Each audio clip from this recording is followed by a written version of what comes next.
Welcome to Habs Nation show with the hockey coach, Coach Frenchy. Today we have a different subject, talk about the Montreal Canadiens, but I have a big question for you.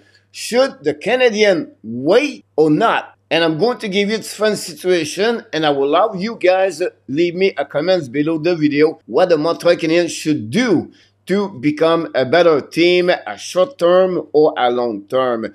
And my first subject about what the Montreal Canadiens should wait or not is about the trade.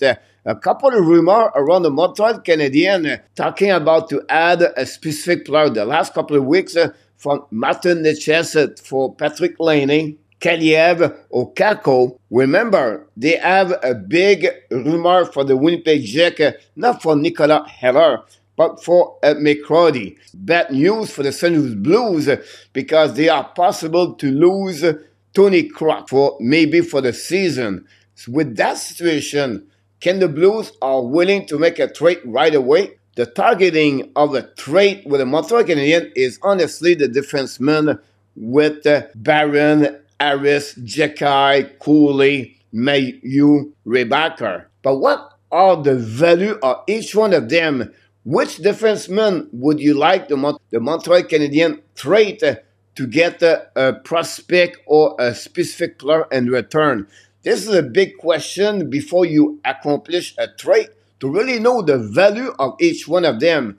And are you willing to trade a specific defenseman? So let's review really quickly the list. First of all, put out Matheson and Savard. Let's talk getting more. Caden Coley first. Caden Coley for me is going to be a first pairing defenseman, at least a top 3. I will not touch Caden Coley is maybe the best shutdown player at 1v1 with the Montreal Canadiens. Very great on the defensive zone coverage. Win the battle around the board. Of course, he is not a perfect defenseman, but the way he play, a big 6'2", great leader. I feel like Coley should play with the Montreal Canadiens and stay with the Montreal Canadiens. Now, let's move on for Jekai right away. He is still a RFA. Jekai, for me, play a specific role in Montreal Canadiens. He's going to be an NHL between a 4th, 5th, or 6th defenseman, more specifically a third pairing defenseman.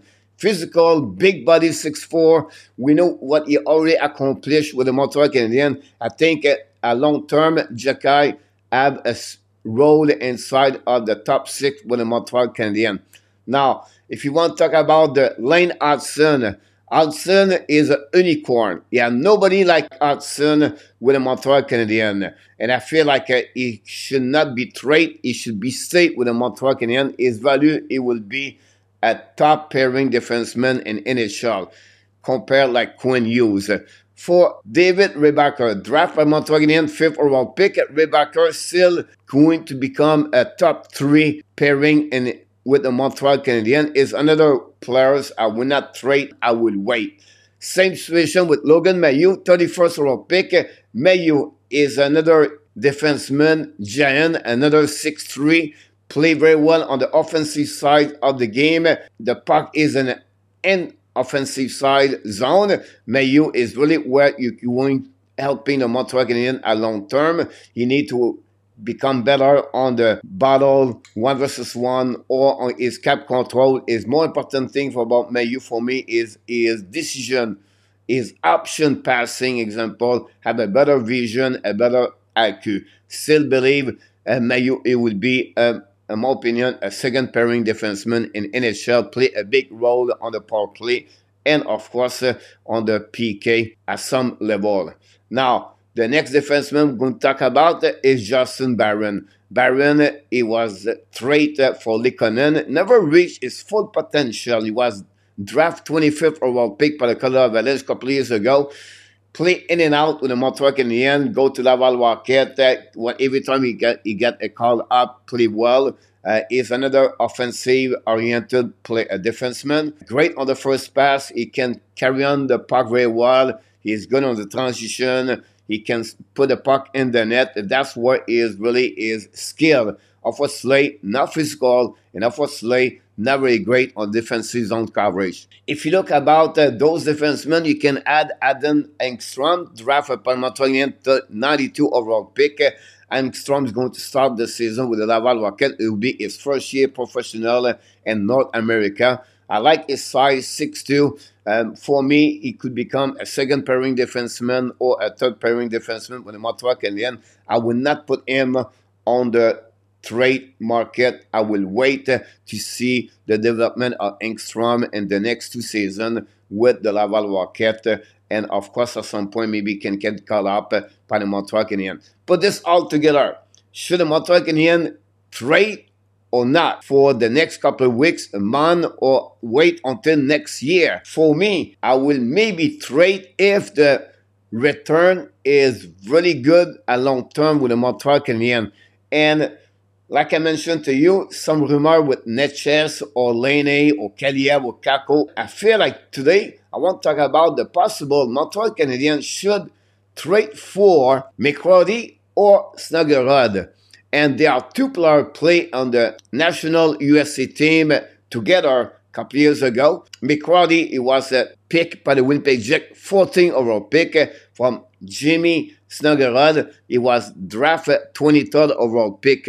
Played with the Minnesota Coffer in the last 2 seasons. Both years, he scored 20 and 21 goals with the University of the Minnesota. Unfortunately, he dropped 17 points last year with the Minnesota Gopher. And both of them played with the Team USA at the World Championship. For me, Snuggerud is a 6'2". McCarty is a 6'1". Both of them are winger. They are similar style of the players, but I like the way a little bit more what Snuggerud play. One is on the ice.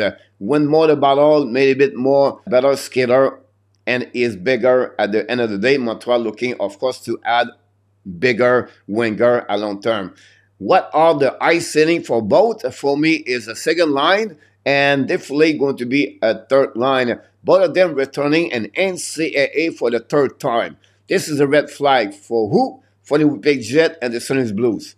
Why? Because when you return 3 years in NCAA, it's rare in the last 5-6 years. You talk about Fantilli, Power, or Caulfield, or we can talk also about Celebrini, Smith, Leonard. All those players played 1 year or 2 years in NCAA. The St. Louis Blues now with the injury of Tony Crook are maybe looking for a defenseman. What kind of trade would you do, coach, if you are doing a trade with Winnipeg Jets? For me, the only defenseman Montreal could trade with also with the St. Louis Blues is honestly Justin Barron. Barron, he will fit what they don't have both team on the right side of the defenseman. Also, Barron bring an offensive side of the game on the transition. Other effect, Winnipeg have more receive. Without Tony Crook for the St. Louis Blues, a little bit limited. Of course, they have Justin Falk, but still Barron could bring a little bit more offensive side. With that trade, I will add Philippe Mézard, 26 overall pick. I know he never played yet a hockey professional year, but for me, Mézard is a little bit limited and the pipeline with the Montreal Canadiens. I don't see him to jumping all the way in the lineup Montreal Canadiens, and I feel like they will fit a good trade with the St. Louis Blues or the Winnipeg Jets to put Justin Barron and Philippe Mézard. Yes, you can modify a little bit, but that would be my targeting. So at the end of the day, I will wait me because both of them all play a 3rd year next year. You wait for them, you see what it look like during the 3rd year in the NCAA, and then you maybe make a trade at the end of the season next year for the Montreal Canadiens. During the time, you maybe develop also Philippe Mézard and Justin Barron. So this is my first, should the Montreal Canadiens wait or not, about a trade for.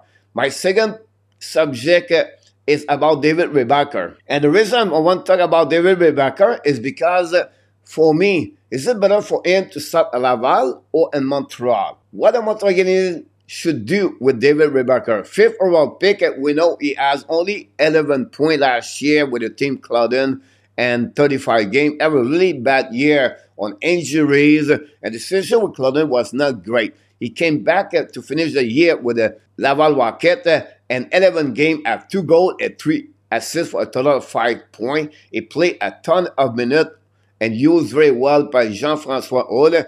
Consider Reinbacher maybe his best defenseman in the last 11 games of the Laval Rocket last year. But is it better for Reinbacher to develop one more year with the Laval Rocket, adjust himself on his small eyes, play more minutes as a defenseman with the Laval Rocket, and then possibly he can call up during the year? So my question to you is, what do you feel about David Reinbacher? Do you think he should start with Laval Rocket and wait and then join the Montreal Canadiens during the season, or maybe only the following year? Also, Reinbacher, in my opinion, a lot of fans are a little bit concerned, and he's going to be always remembered between Reinbacher pick versus Michkov or Rand Leonard. I feel this is not fair for David Reinbacher to consider a defenseman versus a forward. Secondly, for me, when I compare players and the NHL draft, I don't look about the outcome, but I'm looking about the role inside the team. What Reinbacher can bring to Montreal Canadiens a short term, a middle term, and a long term. And that's the way I will looking forward between Reinbacher and Michkov or Leonard.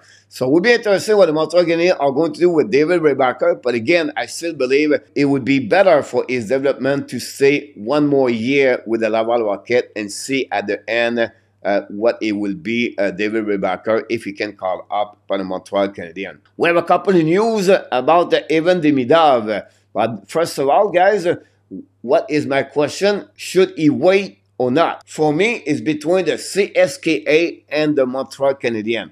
What are you talking about? But first of all, the CSKA announced that they signed the ex-NHL player Evgeny Kuznetsov from the Canada Hurricane. Was a trade during the trade deadline from the Washington Capitals to the Canada Hurricane and decide to play now in the KHL.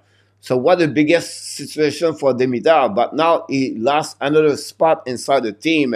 And we know the CSKA are not a great team to helping the development for the young players prospect.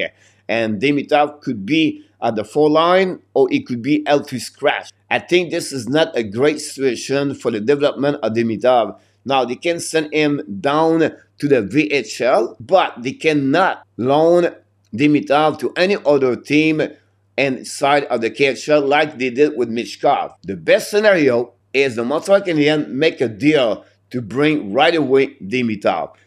I feel this is the way Ken Hughes and Josh Molson, the owner, should looking for the development of Demidov. Have him around the team. Whatever is the Montreal Canadiens or whatever is with the Laval Rocket, they will be very close to continue his development, his improvement, and to helping Demidov to adjust himself with the new city, new teammate, new team, new culture, new language. Put this all together, it's not easy. I feel that would be the right move. So for me, should Montreal Canadiens wait for Demidov? I would say no.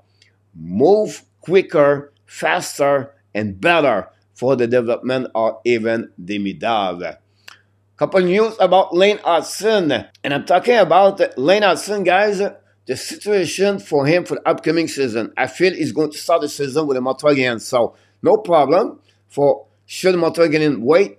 Not at all. Put Lane Hutson. But my big question for you about Lane Hutson is about should the Montreal Canadiens wait between Mike Matheson and Lane Hutson of the power play number 1 and the TOI of Lane Hutson versus Mike Matheson. And the situation is this way. Mike Matheson played over 24 minutes last year with the Montreal Canadiens. Power play number 1, PK, top pairing defenseman. He played a ton of minutes. But now we have Lane Hutson with the Montreal Canadiens, unique offensive players.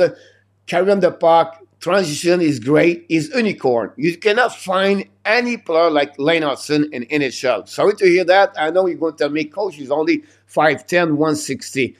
I understand that. But the way he play, you're going to be really excited to see Lane Hutson with a puck all the time. The last player I can recall it play at that level for the excitement for the fans is Piquet Subban, and you have to go all the way to Alexei Kovalev. I think Hutson should play more minutes and take right away more minutes from Mike Matheson and put him right away on the power play number 1. So for me, the Montreal Canadiens should not wait for Lane Hutson to be on the old more compared to Mike Matheson. And it would be interesting to see the development of Lane Hutson. For me, if Lane Hutson play as 22, 23 minutes and the power play number 1, don't be surprised Lane Hutson become the first number 1 defenseman rookie with the most points in NHL for the upcoming season. Honestly, I feel like Hutson can reach that kind of outcome at the end of the year. But the fact like he had to play with Mike Matheson, and Mike Matheson is going to be still the number 1 defenseman, it could maybe block Lane Hutson to have more points for the upcoming season. For me, if Hutson can reach a total of 45 points with 6, 7, 8 goals, but 30 or 40 assists, I feel like this is going to be a great year overall for Lane Hutson. With that kind of performance, don't be surprised that Mike Matheson dropped his 62 points at approximately 45 points with the Montreal Canadiens for upcoming season. My question and my answer, don't wait for Lane Hutson. Put him on the ice, develop him, give him a ton of minutes, and I'm not going to see Lane Hutson with the Laval Rocket. I see Hutson with the Montreal Canadiens for the upcoming season. Finally, to conclude this show of the Habs Nation, we have a couple of news around the NHL, and one is about the Carolina Hurricane. And we already talked about the Kuznetsov situation with the CSKA. He got a buyout. With this buyout, that's not only helping the Carolina Hurricane, but also is helping the Washington Capitals to have more money to spend for upcoming season. So watch the Capitals. They make a ton of changes during the off summer, and it's maybe not over for the new general manager with the Capitals to add another player on the roster for the upcoming season 2024-2025. But for the Carolina Hurricane, with the departure of Jake Wenzel, and now they don't see the returning of Kuznetsov as Terranevin is out. They have a big hole for front player to step up. 2 of them is going to be Jack Drury, just signed a 2-year contract at $2.275 million per year. Drury is another young prospect like Zeb Jarvis, going to have better opportunity. We'll see how he's going to respond. He's going to fight for the spot between Kotkaniemi and him, I believe, on the second line of the Carolina Hurricane for upcoming season. Finally, with that situation, I feel like Martin Necas is not going to go nowhere. Don't be surprised you get an extension and he's going to have more minutes now. He's going to jumping on the power play number 1, and also he's going to jumping on the top 6 forward. This was his request, and after many rumors of the many trade rumor and NHL about Martin Necas, it looked like it's going to be the end very soon. Expect the Carolina Hurricane have an agreement and an extension with Martin Necas. My last news of the NHL news is about the Detroit Red Wings signed Joe Veleno, a 2-year contract at $2.275 million. Veleno, drafted by the Detroit Red Wings a couple of years ago, played the QM, by the way, didn't reach his full potential for many reasons. I'm not going to go deep about that news anyway, but this is a great news for Joseph Veleno to be a part of the upcoming season in the roster for Detroit. Hopefully, he's going to become a better regular on the top 9 forward with the Red Wings for the upcoming season. This is all we have today on this special edition of the Habs Nation. Please don't forget to subscribe and click on the likes. I'm going to surprise you. A couple of shows like this during the upcoming weeks, during the summer, is very quiet. And it's going to be a premiere and maybe a 30 minutes overall. Maybe I could add a co-host with me at some point. So leave me a comment. What do you think about this new formula of the show from the Hockey Nation Live Show. And of course, I want to remind you, you have greatness inside of you, and we wish you an amazing, great, blessed day, everybody.